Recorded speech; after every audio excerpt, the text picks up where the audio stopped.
Hey Capricorns, how y'all doing? Welcome. We're going to be taking a look at your second half of April general reading here. So in your meditation, it was short but sweet. I saw the Ace of Cups, like overflowing, bubbling over, luscious waters, Ace of Cups. And then I saw this really large and in charge goldfish, start like a monster-sized goldfish, circle this Ace of Cups faster and faster, and it created this ring, this impression of a ring around the Ace of Cups. And then I saw it kind of come to the forefront. And then I saw these two rings, like two gold, kind of look like wedding bands, I guess, kind of interlock each other and try to pull apart, but they were made very strong. So I get a feeling from this, because Ace of Cups is about, great love, great connection, intuitive insights, self-love, self-nurture, self-care. But then also fish is about fertility and abundance and good luck, and also surrendering with the natural cycles of life. And then the rings felt Two of Cups to me, where it feels like there's strength and connection. So yeah, let's go ahead and take a look and see what your cards have to say. Hey Capricorns, let's go ahead and see what your animal energy is for the second half of April. What is going on? Oh my lordy, lordy, lord. Oh my, look at this lusciousness. It is the sea serpent. Now, did I not see a ring, an impression being created out of water? I'm so here for it. Oh, this is what I saw, like the ring of water. It's amazing. Okay, sea serpent. By the way, a little bit of trivia. I'm almost at the end of this round of readings, and there's been a lot of repeats. No one has gotten sea serpent this round, and I feel like that is very auspicious. So here we have Jörmungandr. From Norse mythology, the world serpent. Biting at its own tail here. So this is a beautiful energy of emotional equilibrium. Yes, hallelujah. Which makes a lot of sense with the Ace of Cups that I saw, right? We talked about that. So this is that emotional it's not emotional cleansing. It's more about how you feel after you've achieved emotional cleansing, which is amazing. This just feels like the best detox ever. This also equates to a sort of Queen of Wands energy, which is about, this, resulting in greater confidence, satisfaction, being deeply rooted in your seat of personal power and your purpose. This is healing. This is equilibrium. This is manifestation. This is feeling like you've really achieved what you've wanted to achieve. This is brilliant. Love the sea serpent. All right. Let's see what's going on here. What is going on? I kind of feel like we could just leave it there, Capricorn, but I'll keep going. Let's see what's going on for Capricorn second half of April. Oh my, my, my, my. So we have the Lord of Pentacles, or the King of Pentacles. Now what's really interesting here, do you see how all of these nun ladies are holding these cups? Getting their cups filled. So King of Pentacles looks like a genie, doesn't he? Interesting. So King of Pentacles is, again, this is y'all in your earth energy masculine form. But King of Pentacles is very much about an abundance mindset, right? He's very wealthy. He's a benefactor. He loves helping other people's dreams come true, right? This is that kind of wealth and kind of mindset where he's got it so good that for fun, he goes and like angel supports like different causes, like as an anonymous benefactor. You know what I mean? Like he chooses a random Kickstarter to fund some, film being made, in Toledo, Ohio, and like just like covers the whole like budget for the film and as anonymous. You know what I mean? It's that kind of like vibe. So I love that this is coming up for you in this position, along with this water and the sea serpent. It feels like you are moving into a period where you have a deep sense of satisfaction, not just about what you've accomplished, but about what's to come. A sense of accomplishment that is not directly related to any sort of specific outcome. It's more of a feeling, which is always the best. It's always the best. Oh, all right. So here we have the Wise Fox. So this is the Death Key in the Tarot, Scorpio energy. So this is about something ending to make way for a new beginning. This is about transformation. What I really love about how this key is depicted in this particular deck is it kind of speaks to the more jaunty, happy, more positive interpretation of this key that by and large gets a very bad rap. So I really love this depiction. What I'm really drawn to here is the angel represents Aquarius energy, but the fox is what I'm really drawn to here. Now, fox medicine is very magician-esque medicine, which speaks of, you being able to manifest, your highest and best reality through the sheer force of your own will. But the wise fox is so great because this is also about making clever choices and being able to pick up on what people are not saying. Right? Foxes are all about that what is that? What is being said, what is not being said, right? What is being thought but not said? What is that word that I'm looking for? It's like completely escaping the subtext. Good Lord. The subtext. The fox is the subtext master. And I feel like there's something about this coming up for you about what is being thought but not being said. I wonder if this has something to do with a realization or a dream, because remember how we were talking about the King of Pentacles, like, being at the level where he just has fun by going and supporting others anonymously. I feel like there's a part of you that's picking up on something that is not overt, but is more implied, which is really interesting. I don't know exactly what that is, but that's the energy that I'm picking up on with this. And again, the Death Key, we're talking about transformation. And then we have the Sea Serpent here, which is also about emotional transformation. So things are feeling different, Capricorn. That is for sure. Things must be feeling different right about now. What else is going on? Whoa! Oh, Lord! The Divine Tower. Good Lord! Would you look at this? I'm talking about these like skeletons and skulls. So more Scorpio energy here. 2 Scorpio energies back to back. So the Divine Tower. Let's talk about this. So the Tower comes in when we have made more fear-based choices over love-based choices, which always takes us off of our path. So then the Tower comes in to realign and rearrange us so that we can be on our highest and best path moving forward. This is the Tower. This is the universe being the great rearranger that it is, always working in our favor to make sure that we're exactly where we're meant to be, but sometimes by means that feel a bit harsh, right? Well, what's really interesting about this, though, is that because we have the Sea Serpent with it, and it's on the back of Death and the King of Pentacles, I'm getting a very particular note on a couple things with this. Number one, why do I feel like you are the one initiating this Tower? I feel like this is you doing something. I feel like you're the one who's like making the tower fall, but not in a bad way. And like a let's break it down to the ground to rebuild it, or let's really change things. Let's shake it up. Let's shift it up. There's something about this. I'm also getting a very funny note about horror films or like scary movies. There's something about like something about that for someone where there's some sort of like taking what scares you and making art out of it. I just got shivers. Something in that. Okay, American Horror Story. So Ryan Murphy, one of the creators of American Horror Story, it's a show on FX. So he said that series came about by taking what scared him and then writing storylines about it, and it kind of helped with the fear. There's something about that. Something about that here. Okay, King of Pentacles. I'm also seeing something from Harry Potter. I can't remember what was the words are just like escaping me for this reading for some reason, but this is not new when I channel, but there was something about that wardrobe cabinet where it was like the source of greatest fear came out, and then you had to like ridiculous and had to make it into something funny. So taking your greatest fear and then turning into something comical that you could laugh at. There's something about that. What's funny about your fear?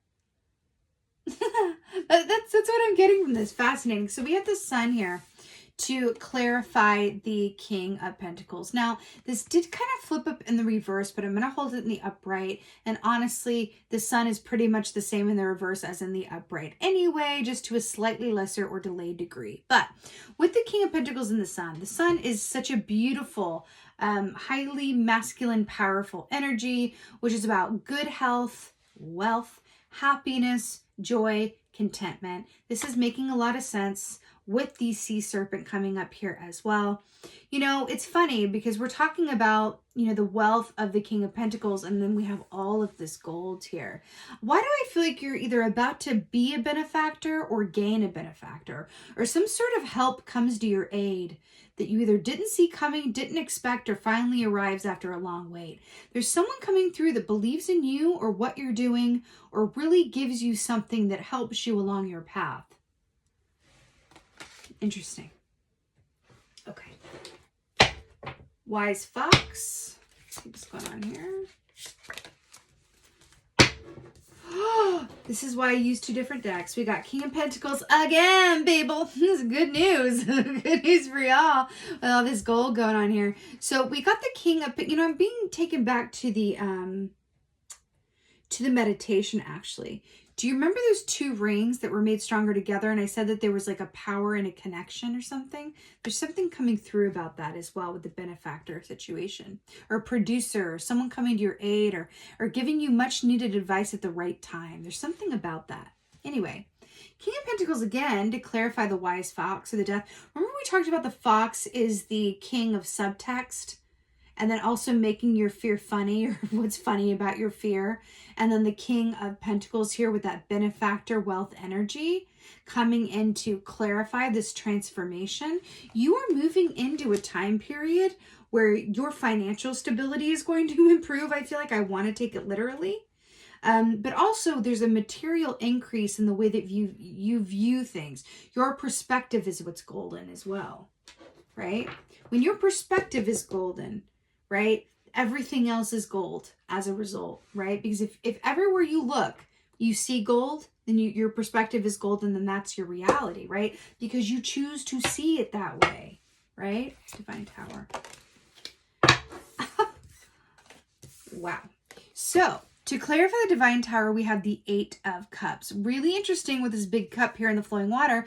Do you remember that goldfish that I saw in the opening meditation? Swimming around. Is this not a goldfish in a circular cup with these like lines creating a circle here? Right. So the Eight of Cups is about moving away from emotionally unfulfilling pursuits, thought processes, or relationships towards something that is actually going to fulfill you and is worth your time, effort, and investment. Now, what's really fascinating about this, didn't I say that I felt like you were the one making this tower happen? I feel like this is in pursuit of doing less of what you don't want to do and doesn't serve you, and more of what you want to do and what serves you. It feels like divine selfishness. I love divine selfishness. It's one of those things that has really changed my life in a big way. It's a concept that I learned about. Oh, I see. Okay. The puzzle comes into place. So just briefly, because I feel like this is like relating. So I learned about the concept of divine selfishness when I was going through a tower moment in my life some years ago.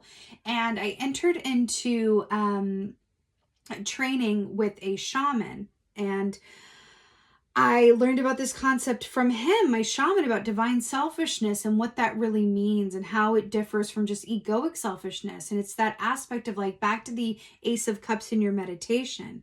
It's an aspect of the best thing that we can do for those that we love. The best thing that we can do for our work. The best thing that we can do in general is show ourselves the kind of respect and time and reverence and love that we wish to be shown by others. Show it to and for yourself. Give it to yourself. That radical kind of divine selfishness, right? That is going to completely change your reality in many, many ways. In all directions of time and space as well. Because when you do something like that, and it feels like a radical act, right? The past you benefits because time is fluid. The future you benefits. You're setting a new standard for yourself that others are going to be positively affected by too. I feel like this is coming in with that benefactor or that good advice I feel coming through too, because my shaman came in and he really like introduced this concept to me at a time where I so badly needed it. And it really transformed my life through transforming my perspective. And I feel like that's what I'm picking up for you guys here. That's really wonderful. It's powerful. Let's go ahead and get an oracle. Why not? Divine. You know what? I feel like this deck. I was shuffling this feather deck I've been using today, but I'm feeling more like the vintage for you guys. So I'm going to shuffle this one. Actually. Wow, this is something else. You know, I was going to say that goldfish, by the way. Have you noticed that that goldfish has like an X over its eyes, like it's the poor dead goldfish, right? And we saw that swimming around in your opening meditation as well. There's really something about you changing the script or shifting the way that you see things and really what your priorities are and your material abundance mindset and all that good stuff. It's really interesting. You know, I wanted to mention Scorpio energy as well because you have double Scorpio energy here.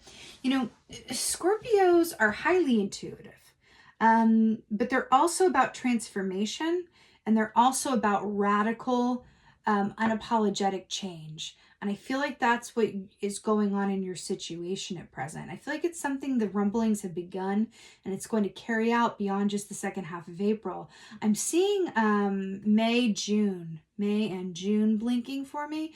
I feel like some of these changes or mindsets that you're welcoming now are going to kind of yield their results and benefits moving on later and really into the beginning of summer, it feels like in the Northern Hemisphere. But this feels incredibly positive and powerful. Like it's going to truly change your life. Oh my God. Wow, wow, wow, wow, wow. Ancestors. This is really powerful. Do you remember what we talked about, first of all, with the benefactor, someone coming in to support your cause or advice that you really need? You know, that's an aspect of the ancestors here because ancestors are here to, you know, help us by benefit of their wisdom of experience. I feel like there's something around that for you, but also with ancestors. Do you remember what I said about healing yourself in all directions of time and space? Because time is fluid, so you heal your younger self and you heal your future self, and right? But there's also something here about ancestral karma that I'm picking up on here that says a lot about this emotional equilibrium and shaking things up.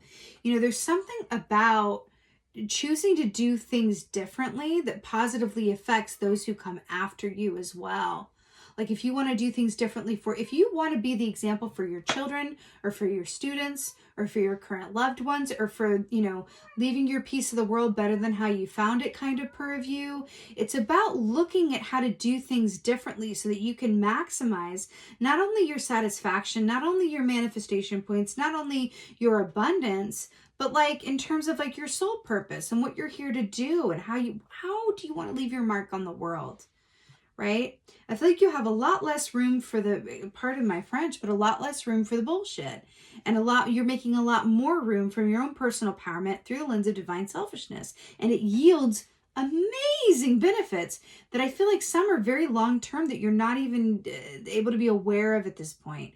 But I feel like I'm seeing a picture of like, you making these changes and then like one day, like, you know, your kid, if you have, just as an example, if you have children, comes and says to you, or a niece or a nephew or a student, and just comes and says to you like, you know, the way that you did this, the way that you pursued this, the way that you whatever this really inspired me and showed me that I could do the same. It's kind of like you're setting an example. Even if you're like a storyteller who's doing this through stories, you're inspiring future generations through the stories that you're telling. It's going to be a lot of different things. But one thing is for sure, this is very powerful, Capricorn.